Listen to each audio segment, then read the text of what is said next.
बोलो जयकारा बोल मेरे श्री गुरु महाराज की जय। सभी गुरुमुख प्रेमियों से सप्रेम जय सच्चिदानंद। इंसान का जन्म एक खूबसूरत उपहार है कुदरत की तरफ से, भगवान प्रभु परमेश्वर की तरफ से, विधाता की तरफ से इस इंसान को, इस जीव को अपने आप में कितनी सुंदरता लिए हुए इंसान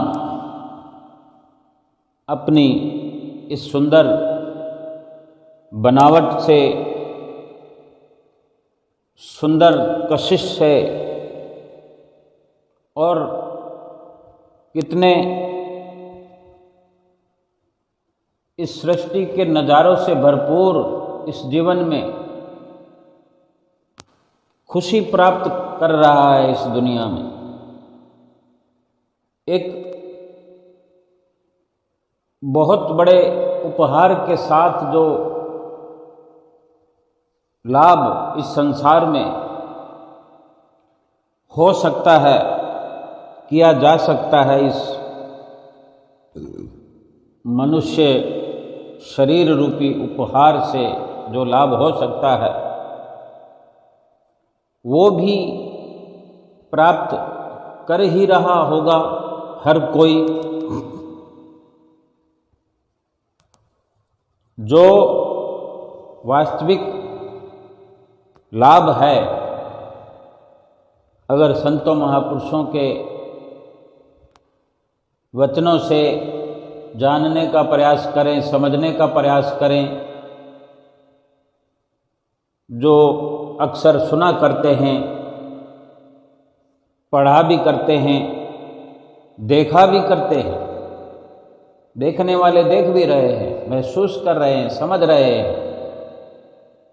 लेकिन सभी के लिए ये शायद मुमकिन न हो कि सब के सब वो लाभ जो उठाने के लिए ये उपहार लेकर आए हैं मनुष्य जीवन का, सभी के सभी उठा रहे हों।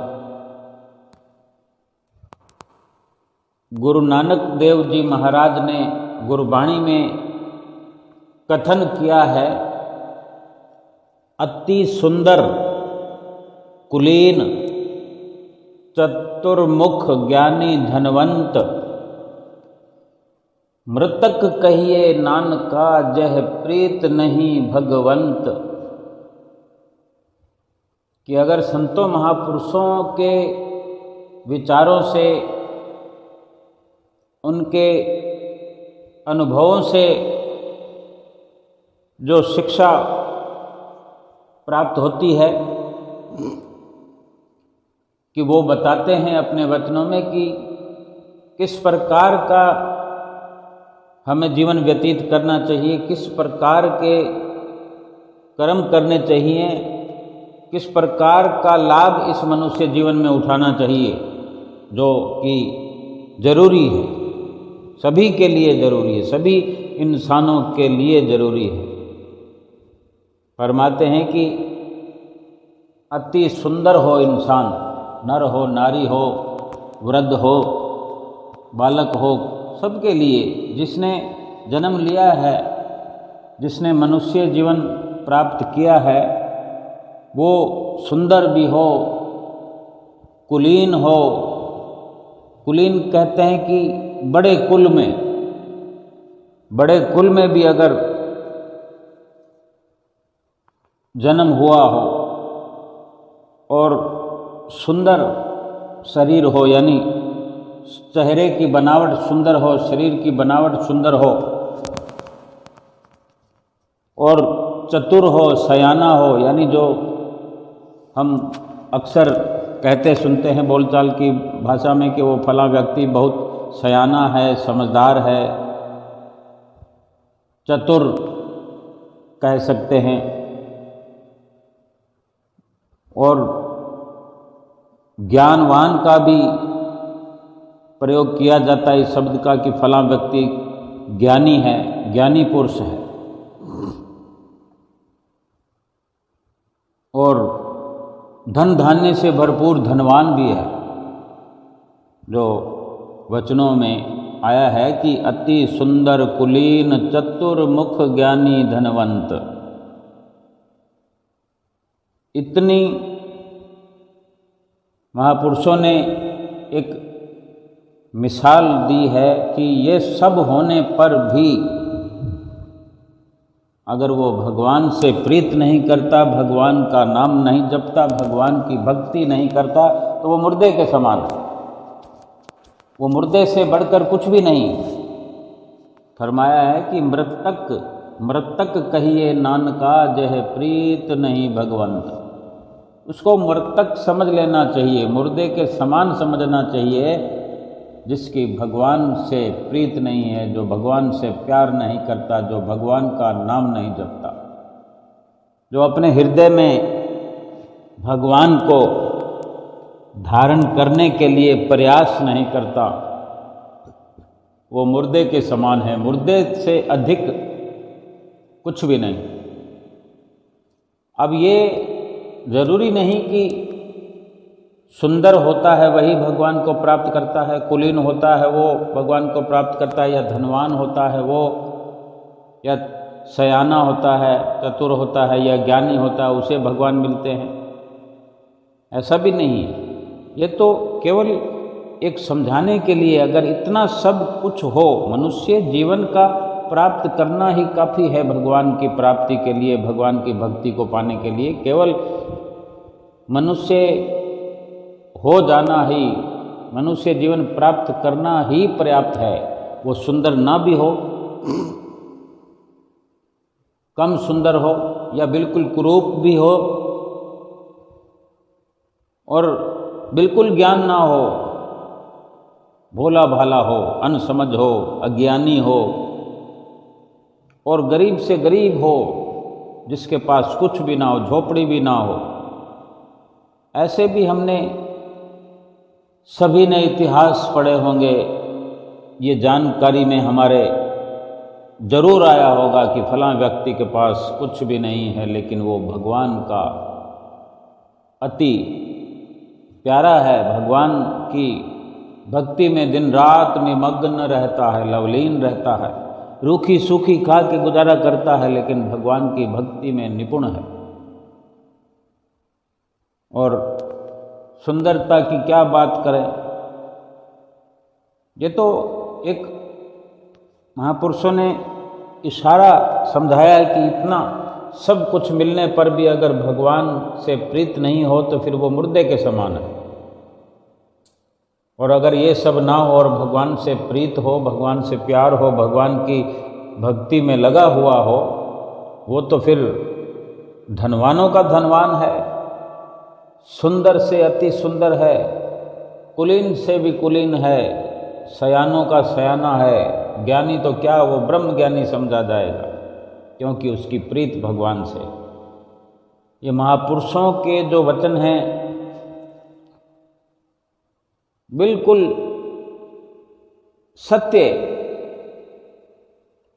सत्य आधारित वचन, किसी प्रकार का कोई संशय संतों महापुरुषों के इन वचनों पर नहीं हो सकता, क्योंकि ये उनके अनुभवी वचन हैं। उन्होंने अपने अनुभवों के द्वारा ये सिद्ध किया है।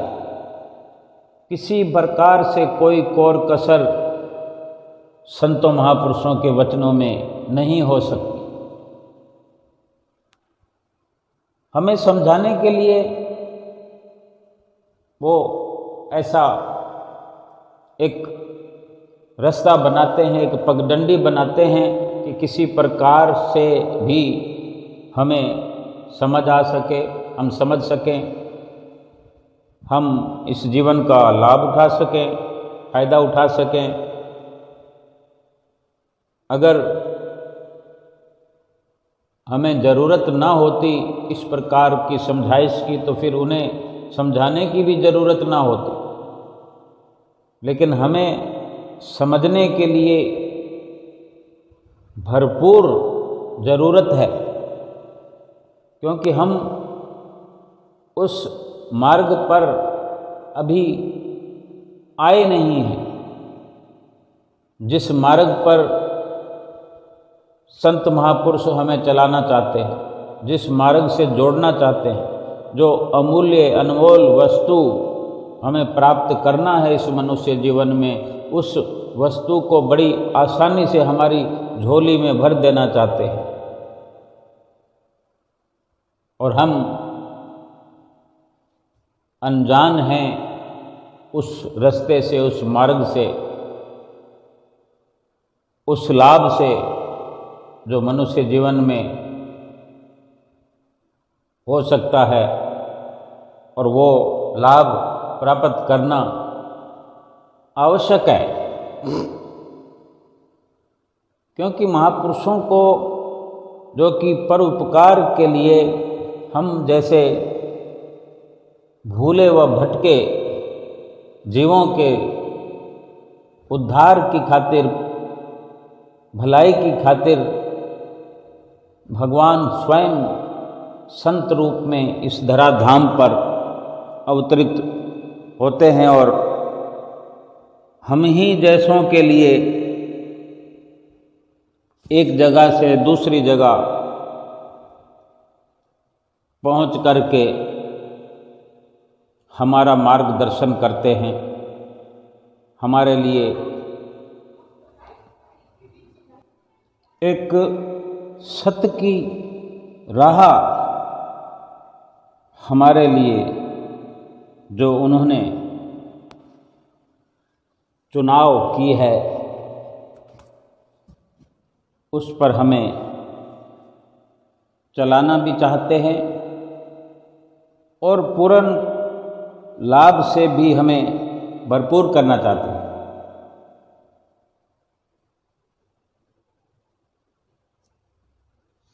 हमें इस प्रकार से खुशी होनी चाहिए मनुष्य जीवन को प्राप्त करके, इस प्रकार की समझ महापुरुषों से जो हमें मिलती है, हमें भरपूर लाभ उठाना चाहिए। कि इतना कदर और कीमत का ये मनुष्य जीवन प्राप्त करके कुछ न कुछ तो हम कर ही रहे हैं।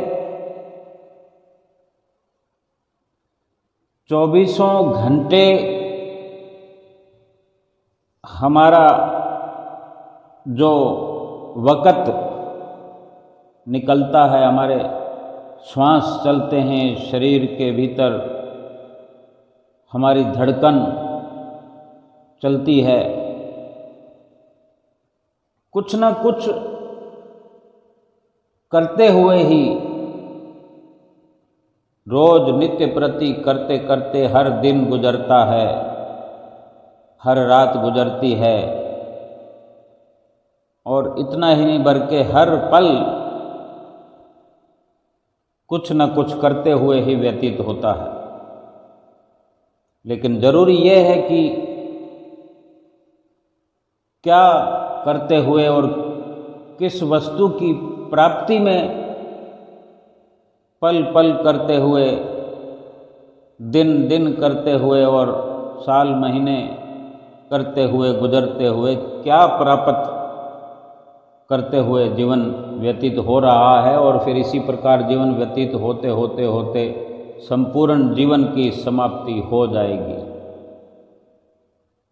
ये गहराई से समझने की बात है कि संत महापुरुष जो जीव की भलाई के लिए सदैव समझाइश में लगे रहते हैं कि ये तुम्हारे लिए ठीक है, ये गलत है, इस प्रकार से जीवन व्यतीत करो। हम अक्सर शारीरिक सुख तथा मानसिक सुखों को ढूंढते फिरते हैं। हमारा जो समय व्यतीत होता है, हमारे जीवन का लगभग हर पल दिन ये शारीरिक सुख और मानसिक सुख को ढूंढते रहने में समय व्यतीत होता है, हो रहा है और होता चला जाएगा। पर जो सबसे उत्तम सुख है, जो सच्चा सुख है, जो वास्तविक सुख है, और वो सुख जो आध्यात्मिकता में है, वो आध्यात्मिक जो सुख है, उस सुख की हमें खबर ही नहीं है। हमारे जितने भी हमसे होने वाले कार्य हैं, हम स्वयं जो अपनी विचारधारा से, अपनी मर्जी से कार्य करते हैं, हर कार्य के पीछे सुख पाने की इच्छा ही छिपी रहती है। भगवान के पास जाकर खड़े होते हैं, मंदिर द्वारे में जाकर खड़े होते हैं, तो वहाँ भी मकसद हमारा यही होता है। इस मकसद को लेकर के जाते हैं कि चलो भगवान के मंदिर में चलते हैं, ये मिल जाएगा, वो मिल जाएगा, ये मांग लेंगे, वो मांग लेंगे। यानी सुख पाने की इच्छा ही हमारे भीतर छिपी रहती है हर कार्य के पीछे। हम स्थूलदर्शी मनुष्य, यानी मोटे रूप से हम अपने आप को इंसान समझते हैं, शरीर समझते हैं, स्थूल रूपी बाहरी वस्तुओं में ही सुख ढूंढने की, सुख पाने की इच्छा लिए हुए ढूंढते रहते हैं। लेकिन महापुरुष ही समझाते हैं, चिताते हैं, क्या ये बाहरी वस्तुएं जो निर्जीव चीज़ें हैं, जिनमें किसी प्रकार की कोई जान है ही नहीं, क्या ये एक जानदार इंसान को, जिसमें जिंदा जान हो, जिसमें श्वास चलते हों, क्या जड़ वस्तुएं उन्हें सुख दे सकती है? हमारे जीवन में क्या ये ईंट गारा पत्थर के मकान और ये लकड़ी के फर्नीचर, ये लोहे के स्टील के अलमारियाँ, मेज कुर्सियाँ, ये प्लास्टिक के आडंबर, या ये सोना चांदी तांबा हीरे मोती, जो ये सब के सब निर्जीव हैं, निर्जीव होकर सजीव को कैसे सुखी बना सकते हैं? कोई ऐसी कलाकारी इनमें कुदरत की तरफ से भरी ही नहीं गई कि ये निर्जीव होकर सजीव को सुरखरू कर सके। लेकिन ये तब होता है इंसान जब अपने आप को केवल शरीर मान लेता है, अपने आप को स्थूल समझ करके स्थूल सामग्री से ही सुख प्राप्त करने की कोशिश करता है। शरीर को सुख मिलता है, लेकिन उससे तृप्ति तो नहीं होती, और शरीर को जो सुख चाहिए वो बेपनाह ख्वाहिशों लिए हुए, अनगिनत कामनाएं लिए हुए, क्योंकि वो सुख जो ऐसे हैं उनसे भरपाई होती नहीं कभी शरीर की, क्योंकि ये सुख जो होते हैं क्षणिक होते हैं, और मांग जो होती है वो भी इसी तरह अनगिनत होती है।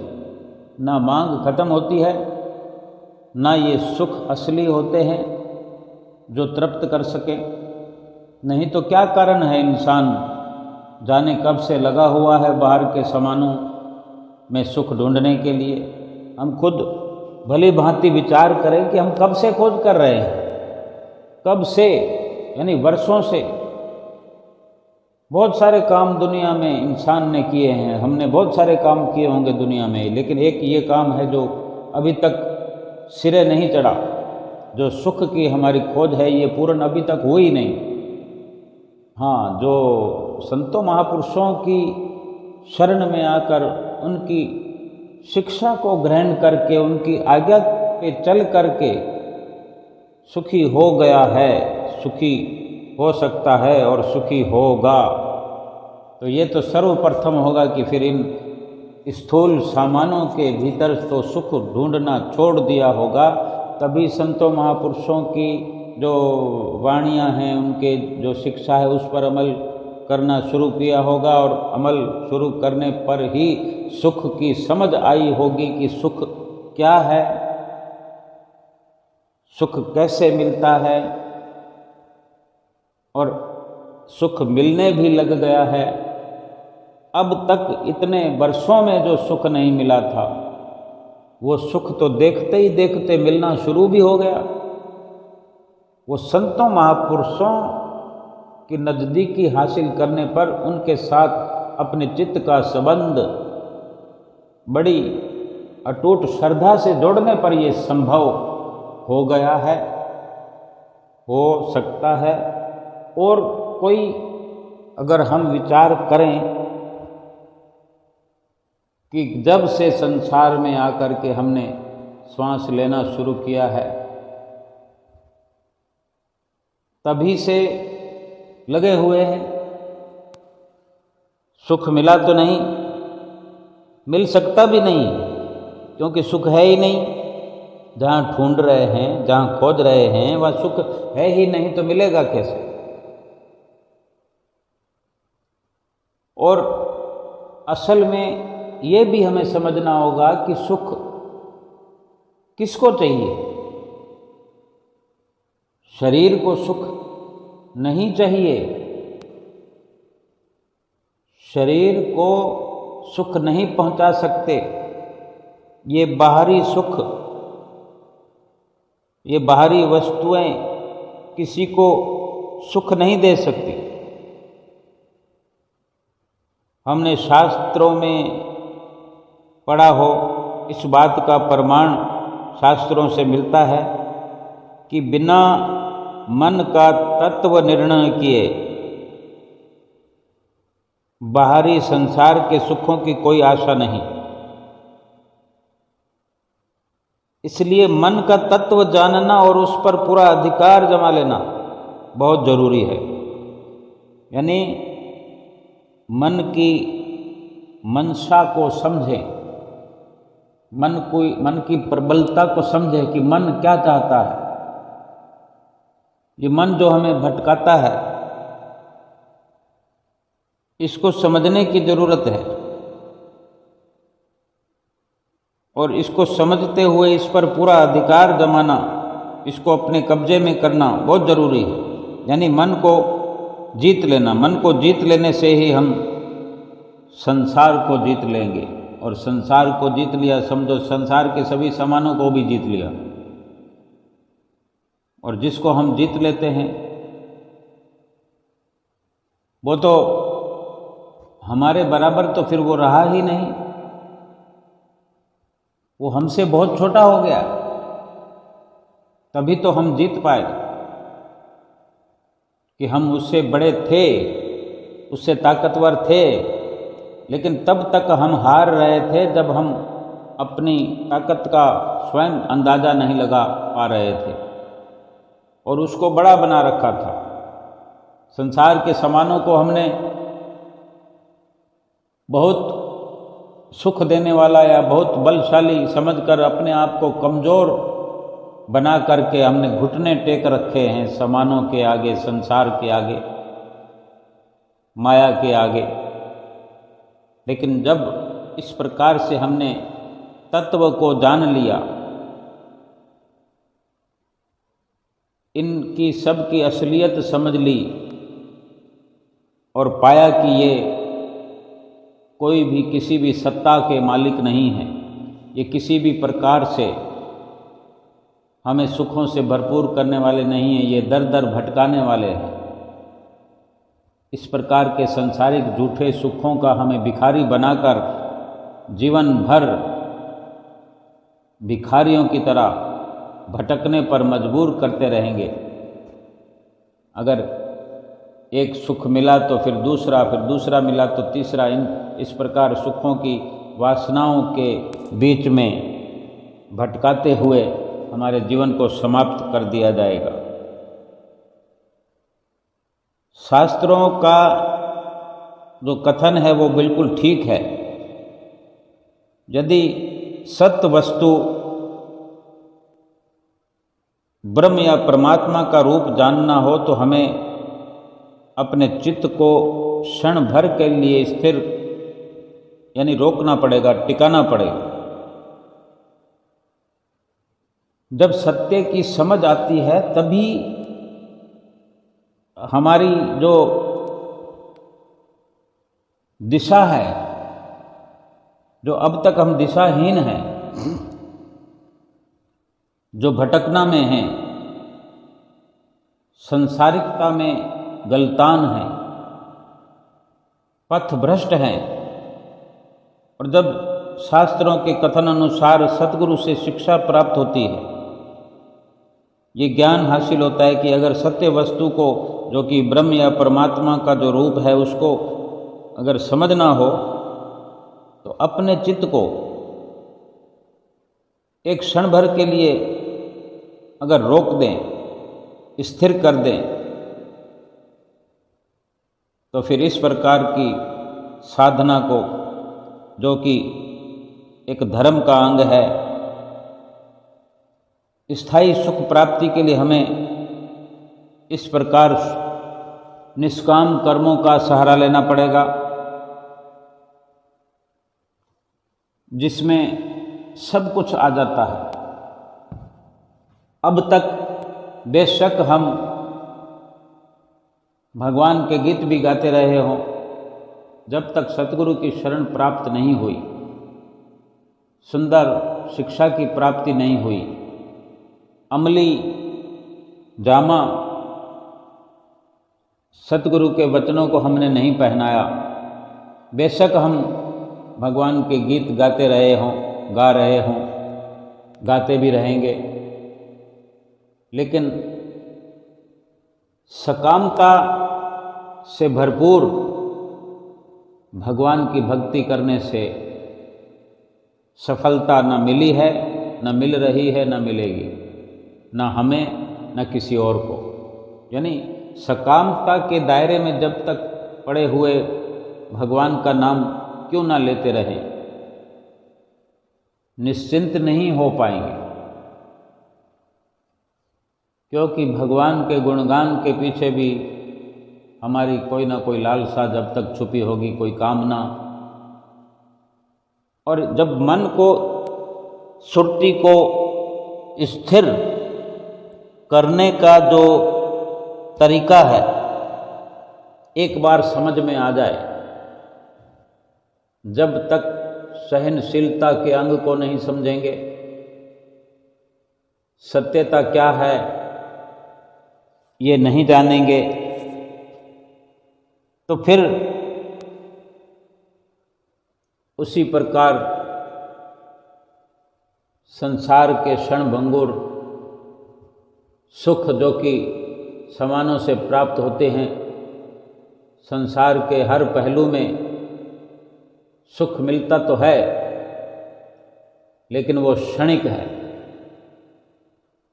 और वो शरीर के लिए उपलब्धि हो सकती है, लेकिन आत्मा के लिए वो किसी महत्व के नहीं। इसीलिए महापुरुषों ने अपना फैसला दिया है, हर कदम पर शिक्षा जो प्रदान महापुरुष करते हैं कि चाहे कोई भी हो, भगवान से अगर किसी की प्रीत नहीं है तो वो मुर्दे के समान है। अगर किसी जिंदा इंसान को मुर्दा कह दिया जाए, किस प्रकार से उसके भीतर हलचल हो जाएगी कि मैं तो जिंदा हूं। ये कैसे संभव है कि मैं अपने आप को मरा हुआ समझ लूं। लेकिन महापुरुषों ने फैसला दे दिया है कि अगर भगवान से प्रेम नहीं करता, और जहाँ प्रेम होता है वहाँ त्याग भी होता है।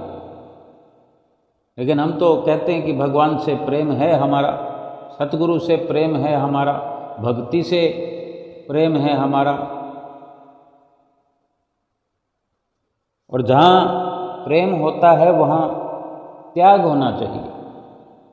लेकिन हम कोई मतलब परस्ती का भगवान से प्रेम करते हैं और हमारे बीच में कामनाएं भरी पड़ी हैं, फिर ये प्रेम तो उन सामानों का हुआ। भगवान से जहाँ प्रेम होता है बीच में कोई पर्दा नहीं होता। जिससे प्रेम होता है फिर वो प्रेम निर्लेप होता है, वहाँ त्याग होता है। सब कुछ छोड़ छाड़ कर प्रेम अपने आप में प्रेम है। और इस प्रकार अगर कामनाओं से हमारा अंतर भरा हुआ है, हमारे अंदर में कामनाएं समाई हुई हैं, और हम प्रेम शब्द का जो इस्तेमाल करते हैं, एक रट्टा लगाते हैं, ये प्रेम शब्द को ही हम कलंकित करते हैं। जिसका प्रभु से प्रेम है वहाँ किसी प्रकार की मांग नहीं होनी चाहिए, मांग हो नहीं सकती। प्रेम जब जुड़ेगा तो केवल और केवल वहाँ प्रेम ही प्रकट होगा। और जब इस प्रकार प्रेम होता है, प्रेम की जब आग भड़कती है, प्रेम की ज्वाला जहाँ जिस हृदय में धधकती है, वहाँ तो फिर कुछ बाकी बचता ही नहीं है, बल्कि स्वयं को भी ढूंढना मुश्किल हो जाता है। प्रेम में तो खुद को मिटा दिया जाता है, और ऐसा समर्पण होना चाहिए और हुआ करता है कि फिर न अपने को अलग रखना है, न अपनी कोई ज़रूरत बाकी रहेगी। और अधिक से अधिक तो प्रेम के बारे में कितनी भी चर्चा करें, शब्दों में वर्णन हम तो नहीं कर सकते। जिन प्रेम कियो तिन ही प्रभु पायो। हम ऐसे भगवान के अनन्य भक्तों को उनका हार्दिक अभिनंदन करते हैं। हम भी ये प्रयास करेंगे, हमें करना चाहिए कि हम भी वही प्रेम अपने हृदय में धारण करें।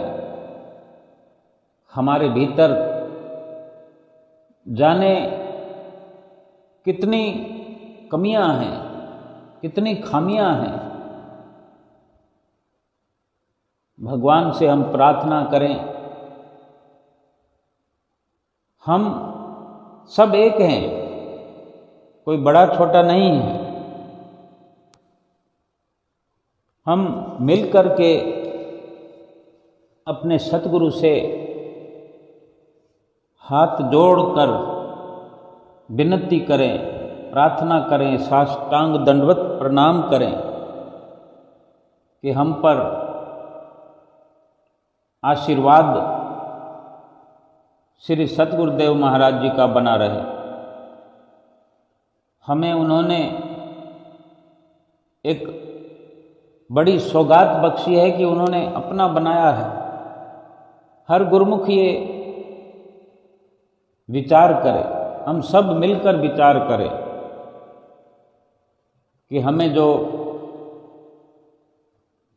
श्री परमहंसों की चरण शरण मिली है, ये मनुष्य जीवन मिलने के उपरांत जो श्री परमहंसों की चरण शरण हमें मिली है, ये कितनी बड़ी सौगात हमारे लिए हमारे महाप्रभु सतगुरु दाता दीनदयाल जी श्री परमहंस दयाल महाराज जी ने हमें बख्शी है। कितनी बड़ी सौगात। और इस प्रकार से जो हमें समय समय पर अपने सत्संग से, अपने वचनों से भरपूर किया है, कर रहे हैं, करते रहेंगे, हमें लाभ उठाना चाहिए। हम जैसे भी हैं भक्ति तो प्राप्त कर ही सकते हैं, क्योंकि भक्ति प्राप्त न कर सकते होते तो मनुष्य जीवन में आने की क्या जरूरत थी। हम जैसे भी हैं, गरीब हैं, अमीर हैं, छोटे हैं, बड़े हैं, काले हैं, कुरूप हैं, खूबसूरत हैं, कुलीन हैं या नहीं हैं, ज्ञानी हैं या अज्ञानी हैं, चतुर सयाने हैं या भोले हैं, कैसे भी हैं, भक्ति प्राप्त करने का सर्टिफिकेट हमारे पास है और सतगुरु की शरण मिल गई हमें, तो भरपूर अधिकार प्राप्त हो गया कि हम भक्ति नहीं करेंगे तो कौन करेगा। का 84 लाख योनियों वाले करेंगे। और जब इस प्रकार का उत्तम अधिकार हमें प्राप्त हो गया और फिर हम ये आलस और प्रमाद में पढ़ करके अवहेलना, संतों महापुरुषों के वचनों में अवहेलना करने में लगे हुए हैं, इससे क्या लाभ होगा, इससे क्या प्राप्त होगा। आलस्य, प्रमाद, निद्रा में समय तो व्यतीत वैसे भी हो जाएगा। अगर प्रभु प्राप्ति में समय नहीं लगाया तो समय तो फिर भी व्यतीत हो जाएगा, श्वास फिर भी खर्च हो जाएंगे। ये जीवन तो विनाश की ओर जा ही रहा है। क्यों ना अविनाशी के साथ मिलकर अविनाशी स्थिति को प्राप्त करें। जो वास्तविकता है, ये जीव अविनाशी है।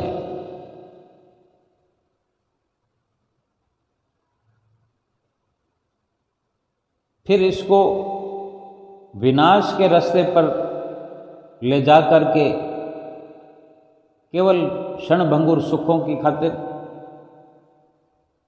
फिर जन्म दर जन्म, जन्म दर जन्म भटकते भटकते भटकते फिर परेशान योनियाँ, 84 लाख योनियाँ, इनमें पढ़ करके कितना अपना अहित करने में ये जीवन समाप्त हो जाएगा। जबकि संत महापुरुष हमारा हित करना चाहते हैं, हमारी भलाई के लिए संसार में आते हैं और भलाई के लिए इतने हमारे लिए आयाम खोल दिए हैं, हमारी भलाई के लिए मार्गदर्शन हमारा करते हैं, रात और दिन हमें चिताते हैं, सतपथ पर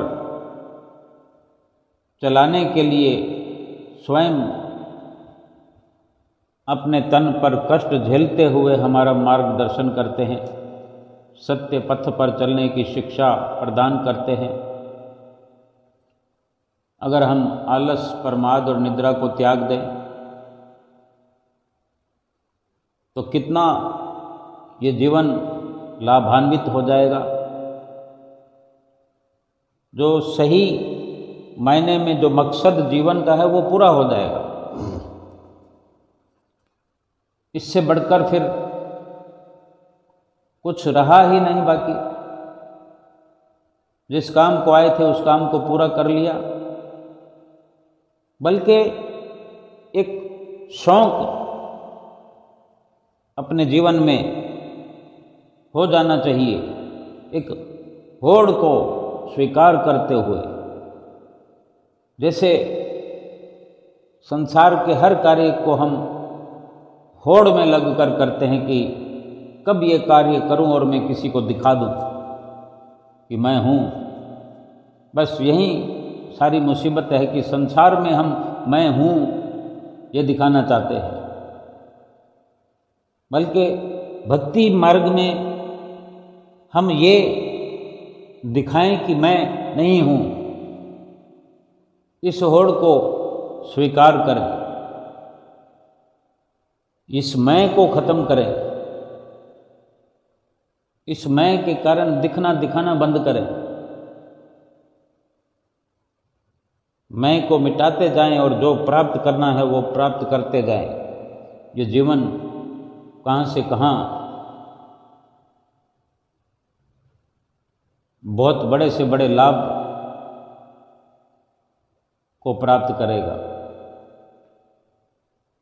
वक्त तो गुजरा चला जा रहा है, गुजरता चला जा रहा है, समाप्त हो रहा है, समाप्ति की कगार पर है। कोई नहीं कह सकता कि मेरा जीवन अभी पड़ा है।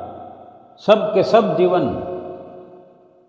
समाप्ति की ओर बढ़ रहे हैं और समाप्ति की कगार पर है, चरम सीमा पर है। यही का यही श्वास आखिरी है। किसी को ये कहने की छूट नहीं कि मेरे पास 2, 4 साल, 5 साल, 10 साल, 20 साल पड़े हैं। हर श्वास आखिरी है, हर कदम आखिरी है। श्वास भी पूरा मिले ना मिले, कदम भी पूरा उठा सकते हैं कि नहीं। घर से बाहर निकलते हैं, एक पांव बाहर रखा जाएगा और दूसरा घर के भीतर होगा, क्या पता बाहर हो भी पाएंगे कि नहीं। किस उम्मीद पर हम ये आलस्य करते हुए इस स्वर्णिम अवसर को खो दे रहे हैं, इतने बड़े नुकसान को प्राप्त करते जा रहे हैं। एक एक पल को समाप्त कर रहे हैं, अपने हाथों से ही श्वासों का खजाना समाप्त कर रहे हैं। भगवान ने विश्वास करके, हम पर बहुत बड़ा विश्वास करके हमें ये बख्शा है श्वासों का खजाना। इन श्वासों को अमल में लाएं, इन श्वासों को लेखे में लगाएं, इन श्वासों से लाभ प्राप्त करें, इन श्वासों से जीवात्मा का कल्याण करें, जीवात्मा की भलाई करें, आत्मा को इसकी असली मंजिल तक पहुंचाएं। और आत्मा की जो असली मंजिल है वो भक्ति के मार्ग से गुजर कर ही मिलेगी। भक्ति के मार्ग पर चल कर ही उस मंजिल को प्राप्त किया जा सकता है। जो इस जीवन का लक्ष्य है, जीवन की मंजिल है, वो भक्ति के रास्ते पर चलकर प्राप्त होगी।